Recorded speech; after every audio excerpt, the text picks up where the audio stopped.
calm your behind down and stay in that damn car. About to kill your damn self in Cancun. You the one who took your behind to Cancun and got all mixed up in Sincere's mess.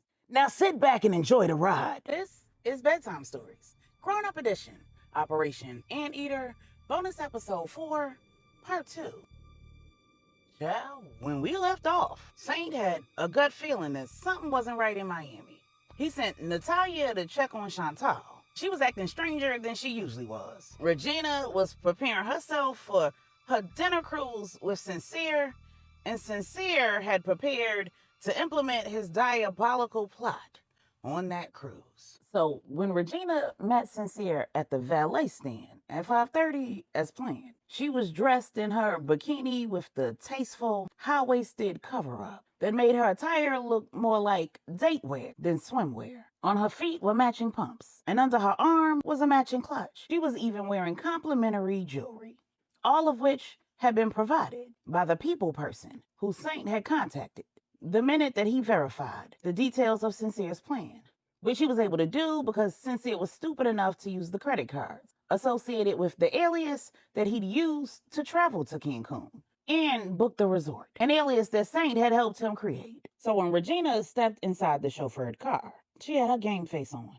She didn't know what was going to happen, but she hoped that whatever the families were going to do was going to be done before she had to drink or eat anything. As they rode to the docks, their conversation was light but anticipatory. And when they arrived, a man dressed in a yacht company uniform was there to greet them. He opened Sincere's door first, which wasn't really customary, but Regina didn't say anything. Sincere stepped out, and before Regina could, the door was slammed behind him, and the driver sped off.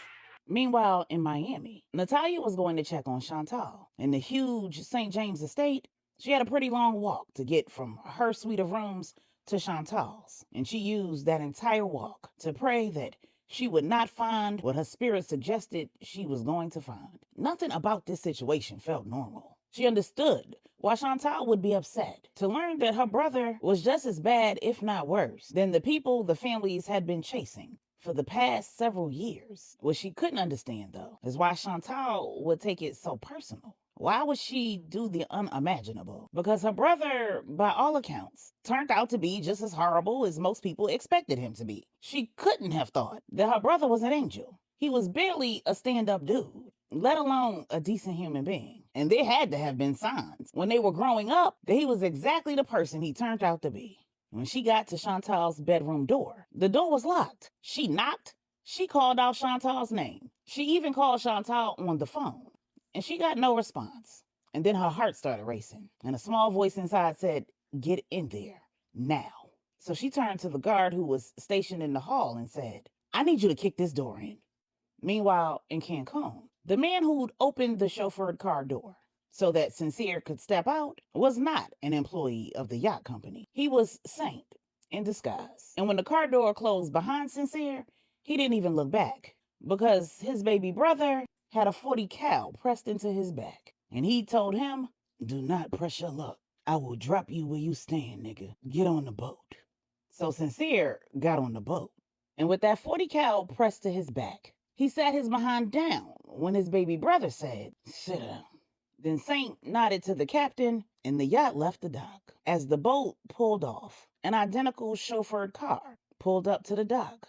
The driver got out, opened the back door, and a woman stepped out, wearing the same clothes, the same shoes, the same jewelry, and carrying the same clutch, while sporting the same hairdo that Regina had been when she'd climbed into the chauffeured car that had brought her and Sincere to that dock. The chauffeur walked her to an identical yacht and helped her aboard. Meanwhile, in Miami, when the soldier kicked the door open to Chantal's room, Natalia saw her slumped on the floor, and she immediately screamed for Simone. Simone heard the scream and came running, and the two women ran over to Chantal in a panic. Simone started screaming for Star as Natalia attempted to render aid. The soldier reminded Simone that Star wasn't there. She was at the hospital with Janelle. And Natalia screamed, "Call a doctor, call somebody!" And then she remembered that Saint told her that if there was an issue, she needed to call Angela. As the soldier called for a St. James doctor, Natalia called Angela. She said, "Oh my God! Oh my God!" And Angela said, "Calm down. What's going on? Natalia said, Chantal, I don't know. In the background, Angela could hear Simone screaming and crying hysterically. Angela said, I need you both to calm down. And I know that that's a lot to ask right now, but you've got to tell me something that makes sense so I can help you. Did someone do something to Chantal? Was there an accident? What's going on? Natalia said, I don't know. Angela said, Natalia, whatever it is, you're built for it. Saint left you with his sisters because he trusts you. You're on my phone right now because you trust me. Listen to my voice. Take deep breaths. In through your nose, out through your mouth. Smell the roses.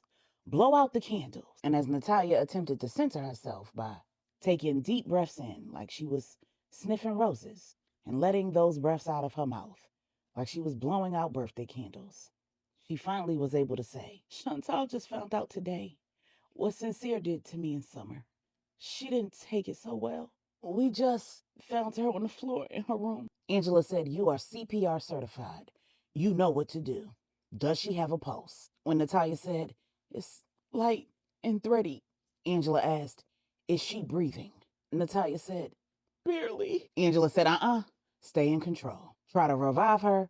Send someone to get Narcan and have Simone search the room. While Natalia tried to revive Chantal, Simone searched the room and the soldier called for the Narcan. The St. James doctor was pulling up outside. Meanwhile, in Cancun, inside the chauffeured car that had driven off with Regina inside, she was screaming like a madwoman.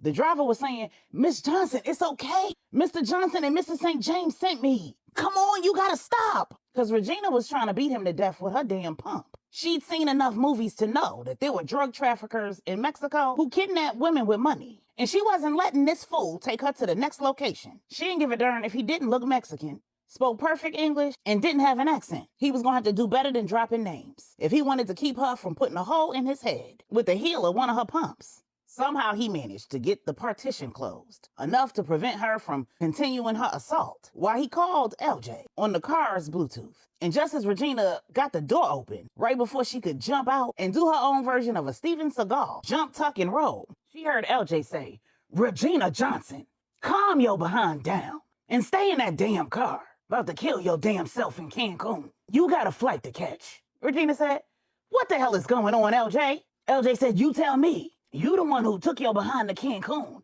and got all mixed up in Sincere's mess. Now sit back and enjoy the ride. Regina said, well, where the hell am I going? LJ said, to a private airstrip. There's a Lopez plane waiting. Regina said, I'm not coming back to Texas. LJ said, the plane will take you wherever the hell you want to go. I don't want you to come back to Texas. I don't want to hear from you. I don't want our children to hear from you until you get yourself some damn help. I'm not going to allow you to drop in and out of their lives using our divorce as an excuse. And I don't appreciate you leaving our children letters blaming me for your disappearing acts and the issues you've failed to deal with as an excuse for you to run around being a damn thought. Regina said, I didn't. LJ said, shut the hell up. You're selfish as hell. And these kids deserve better. Ain't no way in hell you could possibly believe that I'd actually take you back. Or that I would believe that you decided the best use of your damn time was to run off to a damn hozort because you were so damn distraught over our divorce. Regina said, run off to what? Is the phone breaking up? LJ said, a hozort. A whole resort. Then he hung up on her. Meanwhile, back at the dock, the second yacht with the Regina lookalike on board had just left the dock. In open waters, the yacht that contained Saint and Sincere, the one that he'd arranged and staged for his big show, was charting the prearranged course. And the cruise was going as planned. The waitress had brought out the prearranged meals and drinks and sat them on the table. Saint had said, he's having the steak and lobster. The chicken Alfredo is mine. Sincere just stared, because his brother knew that he was allergic to seafood. That plate was Regina's, and the waitress went to sit down the drinks. Saint said, the Hennessy is mine. And the waitress just smirked, because the other drink was a sex on the beach. She sat it down in front of Sincere, and when she walked away, Saint said, eat up. Sincere said, not hungry. Saint said, you gotta be thirsty, though. Don't you want to try the drink that you requested? Especially for Regina. And Sincere said, nah. Because he'd laced the pitcher used to mix that drink. Then the two men sat in complete silence, neither breaking eye contact for the better part of an hour. By the time that hour was up, Regina had arrived at the private airstrip, and when she boarded the Lopez plane, she found her carry-on waiting for her. Inside was everything that she needed while she traveled to her destination, including a change of clothes and her cell phone. She powered it on and quickly sent Angela a text, saying that she was sorry yet again for how she treated Angela, thanking her for having her back yet again, telling her that she loved her, that they would talk soon. And when she saw that her message was delivered, and then she saw the telltale bubble that indicated Angela was writing a reply, Regina unshared her location, blocked Angela yet again, turned her location off, and powered her phone back off. She figured she was wasting her time because both Angela and LJ knew where the plane was taking her, and she'd assumed that they would both be keeping tabs on her goings and comings going forward. But doing so allowed her to feel like she had some control over her life until she actually got control of her life. It was too bad she didn't see Angela's reply, because Angela's text said, "I love you too. I know you're sorry. Since I know that there will be other things for you to apologize for, I'll reserve my forgiveness for when you're done wreaking havoc on your own life and everyone else's. How about you just do what you need to become the mother your children need and the woman you need to be? And how about you keep that Thundercat under wraps until you do? Because your ex-husband saw everything you did in that hotel room was sincere. The grandmother crew and I are praying for you. Oh, and Melissa told me to tell you she wants you to come to her Sweet 16 party. Before you even think about coming, consider whether you can control yourself.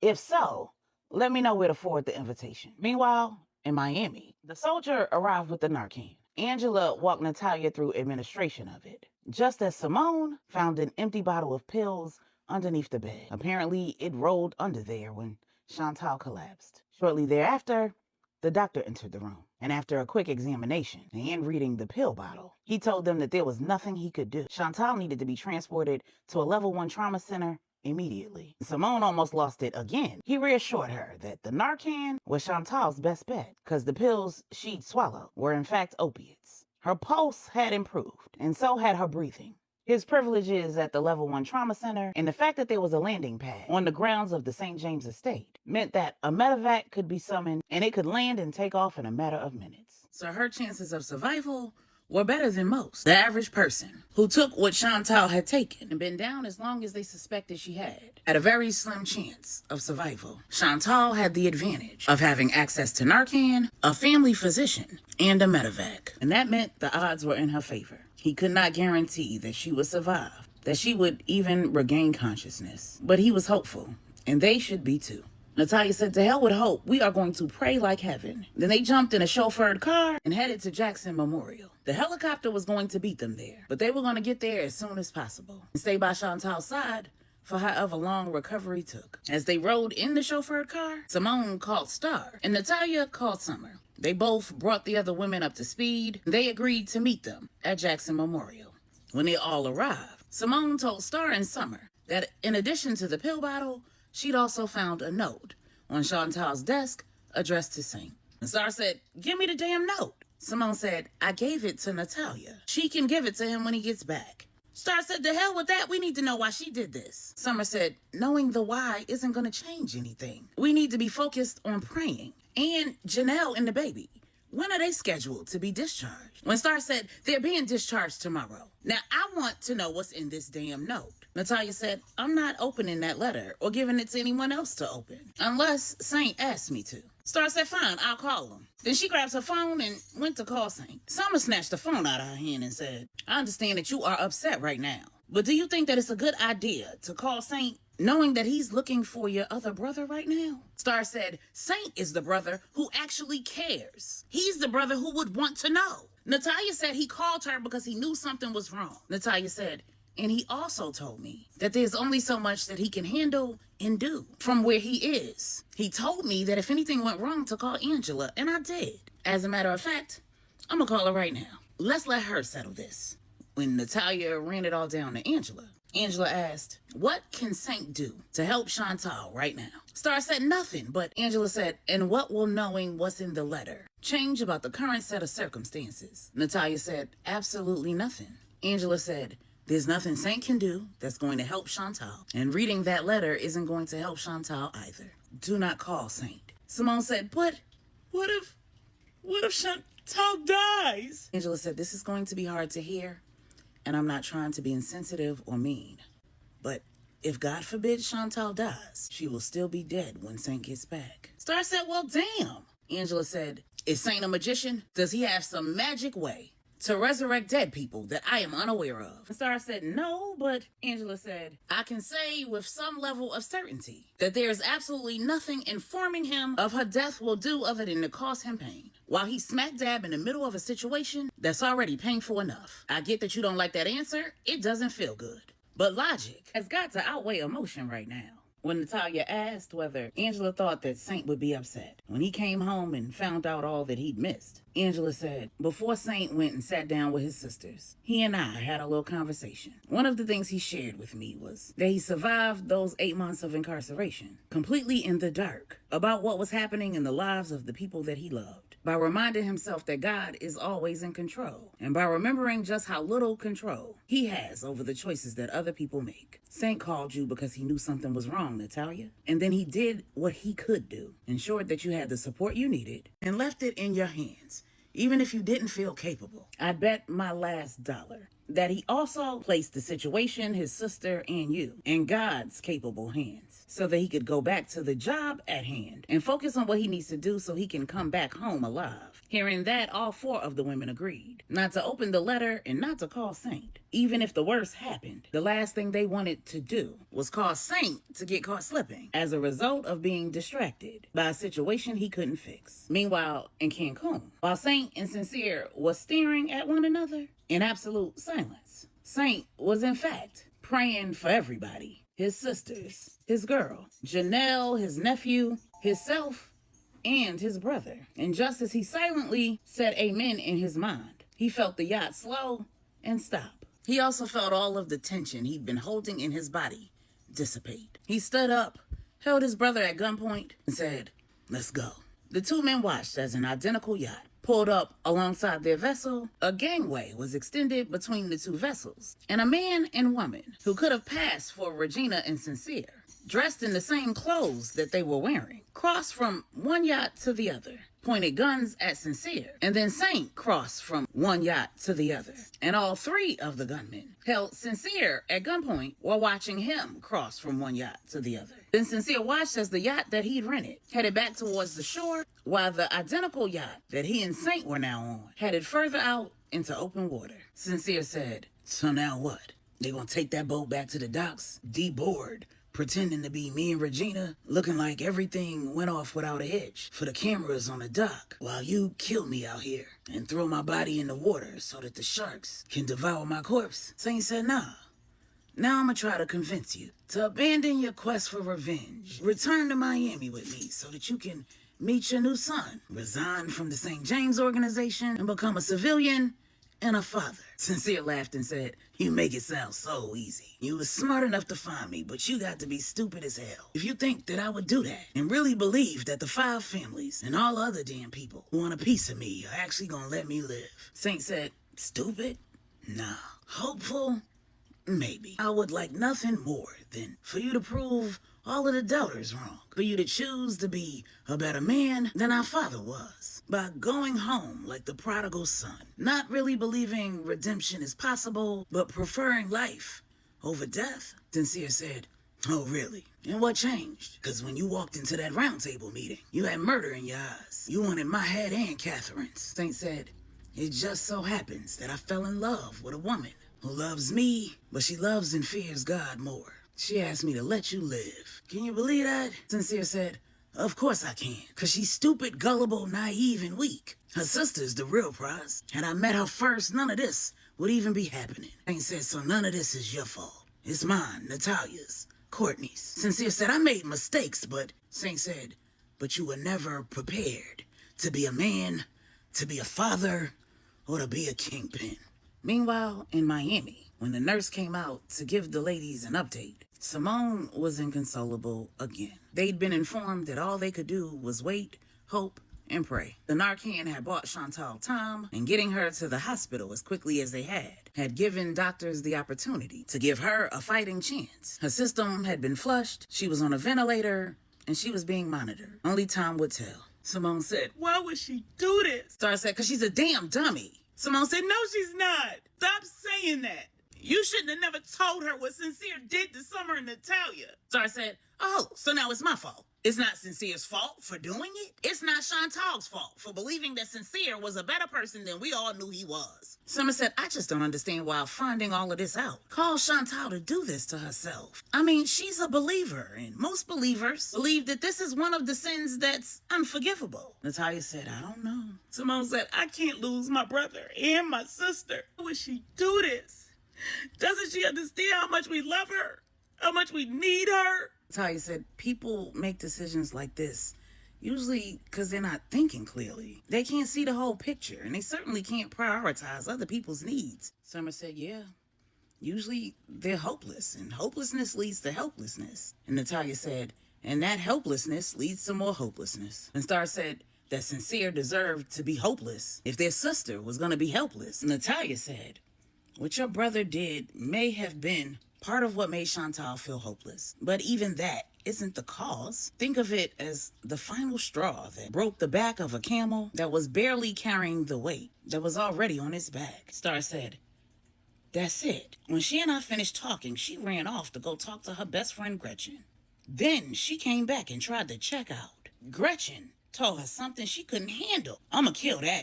And Star tried to take off. Simone said, oh, Lord. And while Natalia and Summer tackled Star to prevent her from running out of the hospital and finding Gretchen, Simone said, Sane is going to kill Sincere. Chantal is going to die from an overdose. And Star going to jail. I'm going to have to get high. With Summer firmly in place, sitting on Star's back, Natalia said, no, the hell you not. I'm calling Angela back. When she did, Angela said, girl, please read that damn letter. Natalia opened the letter and read it out loud.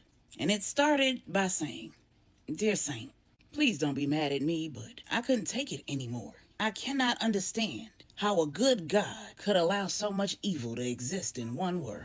So much inside, ain't no tears left in my eyes. If I told you I was good, I was probably telling lies. I ain't mad you walked away, I'm mad I waited by the door. Mad I kept on giving chances when you showed me what you was. Mad I kept on pouring love inside a cup that had a hole. Mad I prayed for everybody what I needed praying for. I know pain don't make you weak and make you dangerous for peace. I can sit inside a room full of snakes and never speak. I can feel the envy coming through the Lord he trying to show. That's why I don't move too close. I let God expose the most. Pills on the counter, liquor burning in my throat. Smoke in the air, trying to keep myself afloat. I ain't glorifying nothing, I